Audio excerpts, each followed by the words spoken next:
Akashvani presents Morning News.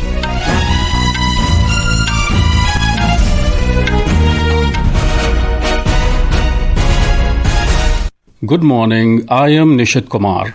The headlines. Prime Minister Narendra Modi says he is proud of manner in which all party delegations put forward India's voice on global platforms after Operation Sindoor. Launch of Axiom 4 mission carrying Indian astronaut Shubhanshu Shukla to space postponed again due to leak of liquid oxygen in propulsion system. Government sets target of 3 lakh crore rupees defence production by 2029. India's defence exports to reach 50,000 crore rupees in the next 5 years. Delhi Cabinet approves ordinance to regulate fees charged by schools to be sent for President's assent. Over 50,000 organizations from across the country register to host Yoga Sangam to be held on International Day of Yoga on the 21st of this month. And in football, India go down 0-1 to Hong Kong in crucial 2027 Asian Cup Qualifier match. And now the news in detail. Prime Minister Narendra Modi said that he is proud of the manner in which the multi-party delegations presented India's views in various countries on the need to eradicate the menace of terrorism following the Pahalgam terror attack and Operation Sindoor. Yesterday evening, Prime Minister hosted the members of the multi-party delegations comprising parliamentarians and former diplomats who travelled to 33 world capitals over the past few weeks. In a social media post, Mr. Modi said that these representatives played a crucial role in elaborating India's commitment to peace and the need to eradicate the menace of terrorism. He added that the country is proud of the manner in which they put forward India's voice. Members shared their experience with the Prime Minister, with the central government having already praised the work of the 7 delegations comprising over 50 persons, mostly current MPs.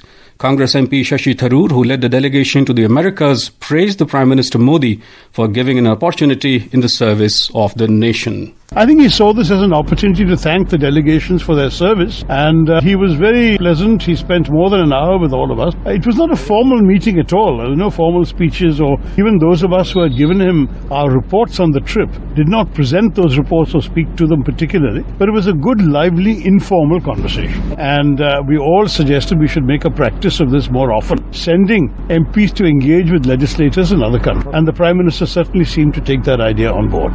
Launch of Axiom 4 mission carrying Indian astronaut Shubhanshu Shukla to space has been postponed again due to leak of liquid oxygen in propulsion system. In a social media post, ISRO chairman V. Narayanan said that the leakage was detected in the propulsion bay during the hot test which was carried out on the launch pad. Dr. Narayanan said, based on the discussion on this issue by ISRO team with the experts of Axiom and SpaceX, it has been decided to correct the leak and carry out necessary validation tests before clearing for the launch. The Axiom 4 mission was scheduled to be launched this evening at 5:30 p.m. IST from NASA's Kennedy Space Center in the US. Defence Minister Rajnath Singh has said that the government has set a target of 3 lakh crore rupees defence production by 2029. Addressing an event on the topic National Security and Terrorism organised in Dehradun, Uttarakhand, he said the country's exports in the sector will reach 50,000 crore by that time. The Defence Minister underlined that the annual defence production, which was around 40,000 crore rupees in 2014, has crossed the record figure of 1.30 lakh crore rupees. He further added that the government has set a target of 1.75 lakh crore defence production by this year.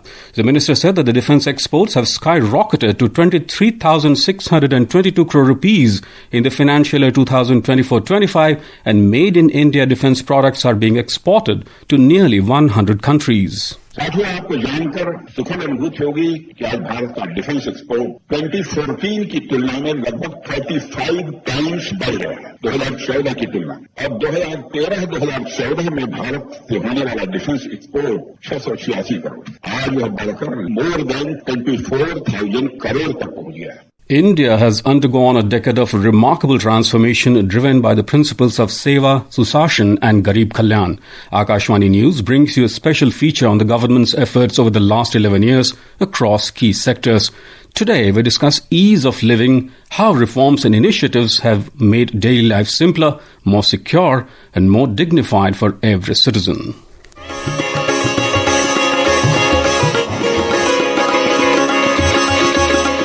Improving the everyday lives of middle class has been a central focus of governance over the last decade. From housing and healthcare to urban mobility and digital access, the government has made sustained efforts to make life simpler, more secure and more convenient for the middle class. Under the Pradhan Mantri Awas Yojana Urban, more than 1.16 crore houses have been sanctioned and nearly 93 lakh homes have already been completed, while the Smart Cities mission has transformed infrastructure with over 93% of 7,545 approved projects completed. The metro network has quadrupled in a decade, growing from just 248 kilometers in 2014 to over 1,000 kilometers in 2025. While the Udan scheme has made air travel affordable and accessible for the common people, connecting 88 airports through 625 routes. Pradhan Mantri Jan Arogya Yojana has emerged as one of the world's largest publicly funded health assurance schemes, with over 41 crore Ayushman cards issued. The rise of Jan Aushadhi Kendras, now numbering over 16,000, has made quality medicines up to 80% cheaper and brought essential medicines within reach of the common citizen. Platforms like DigiLocker has reduced the need for carrying or submitting physical copies. More than 52 crore users have signed up on this, underlining the utility of this service. While the Umang app, with over 8 crore users, offers services from over 200 departments all in one place. Aadhaar, now covering over 141 crore citizens, continues to streamline welfare delivery and reduce leakages. Together, these initiatives ensures India's growing middle class lives with pride, convenience and confidence. Vishnu PS, Akashvani News, Delhi. विकसित भारत का अमृत काल,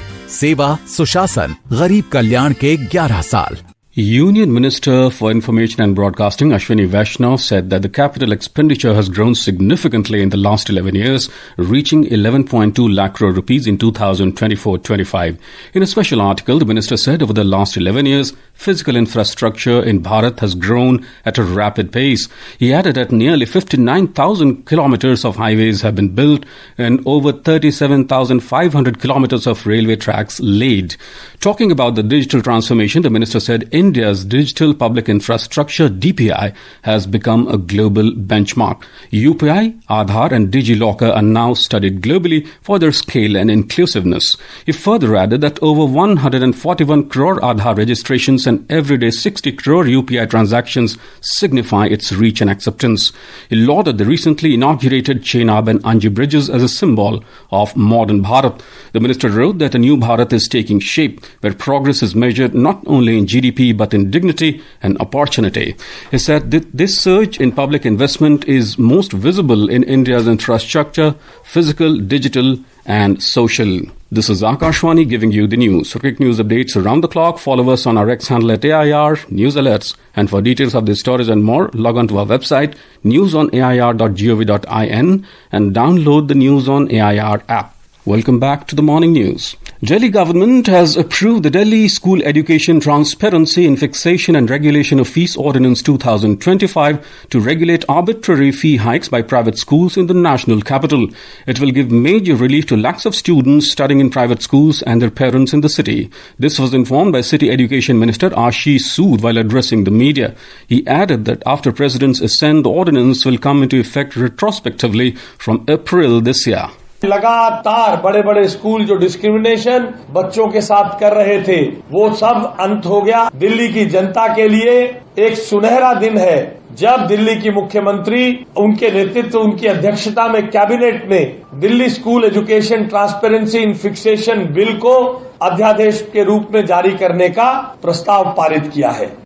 Over 50,000 organizations from across the nation have registered to host Yoga Sangam, scheduled to be held on the 21st of this month, which is a new benchmark for collective participation. The Ministry of Ayush in its statement said that Rajasthan has emerged as the front runner with an impressive more than 11,000 organizations registered for Yoga Sangam 2025, the highest among all states. This remarkable participation is followed by Telangana with over 7,000 registrations and Madhya Pradesh with close to 5,000 registrations. This year's theme, Yoga for One Earth, One Health, echoes a universal call for unity and wellness. As part of the preparations for the upcoming 11th International Yoga Day, yoga practice programs are going on with full enthusiasm at various places in Uttarakhand. We have a report. For the first time in the state, International Yoga Day will be celebrated at the Anganwadi centers in the state. Yoga practice sessions are being organized at various major places in the state, including school, colleges, university, Ayush centers, temple complexes, etc. Meanwhile, in Almora, which was the center of yoga during the 38th National Games, yoga awareness camps are being organized at various places in the city under the campaign Aao Hum Sab Yog Kare by Sobhan Singh Jina University. Dr. Lalan Singh, co-head of the Department of Yoga Science of the university, said that during the yoga sessions, people are being told about the importance of Ved, Upanishads and various yoga asanas. लगभग सब जगह देश विदेश में अनेक जगह योग शिविरों का संचालन कर रहे हैं। योग के साथ वेदों को जोड़ना, उनके संस्कृति को समझना, उस संस्कृति को जन जन तक पहुंचाने का लक्ष्य शोभन सिंह जीना विश्वविद्यालय कर रहा है। Sakshi Singh, Akashvani news, Dehradun. External Affairs Minister S. Jaishankar has expressed India's support for an ambitious and balanced India-EU Free Trade Agreement (FTA) by the end of the year. During a joint press conference with the EU High Representative for Foreign Affairs and Security Policy, Kaja Kallas, Dr. Jaishankar called India and the EU two important forces of that emerging reality and stressed the powerful case for forging deeper ties. The minister said it is apparent that the world order is in the midst of a profound change, and these trends have intensified in many ways. India's senior men's football team lost 0-1 to host Hong Kong in a crucial AFC Asian Cup Qualifier in Kowloon last evening. Hong Kong's Stefan Pereira scored in injury time in the 94th minute to secure the win. The defeat jeopardizes India's chances of qualifying for the 2027 Asian Cup in Saudi Arabia and could see them drop to 133rd in the FIFA rankings. In another Group C action, Singapore beat Bangladesh 2-1 to top the table, while Hong Kong moved into second. With 1 point, India sits at the bottom and only the group winner will qualify for the 2027 AFC Asian Cup. India had previously played out a goalless draw against Bangladesh. In Odisha, the Devasnana Purnima rituals of Lord Jagannath, Lord Balabhadra and Devi Subhadra started this morning in the holy city of Puri. Snana Purnima festival marks the beginning of the annual Rath Yatra of the Lords. Devasnana Purnima is held on the full moon day of the month of Jyestha. It carries a lot of significance for Odiyas. Extreme heat wave is sweeping across most parts of northern India, with temperatures rising above normal. Bathinda and Punjab recorded a scorching 47.6 degrees Celsius yesterday, while Ganganagar in Rajasthan saw temperatures soar to 47.4 degrees Celsius. The India Meteorological Department has forecast heat wave conditions will continue in Rajasthan, Haryana, Delhi, Himachal Pradesh, Jammu and Kashmir, Madhya Pradesh, Punjab and Uttar Pradesh for the next 3 days. The IMD also predicted warm night conditions at isolated places over Delhi, Chandigarh, Haryana, Punjab and Rajasthan today. And now for a look at today's newspapers, it's over to Nina Arakel. Thank you, Nishit. India's population has hit 146.39 crore according to UNFPA headlines, The Hindu. Multi-party delegations took India's stand to the world, says Prime Minister Modi, is the top story in Hindustan Times. External Affairs Minister Jaishankar says India's conflict is with terrorism and will hit deep into Pakistan if provoked, according to the Tribune. India ready to move forward on trade agreement with USA, says Commerce and Industry Minister Piyush Goyal, according to a report in The Statesman. Train ticket chart to be out 24 hours before departure, reports The Times of India. And finally, Lieutenant Commander Yashasvi Solanki becomes the first woman ADC to the President of India, headlines The Indian Express. And with that, it's back to you, Nishit.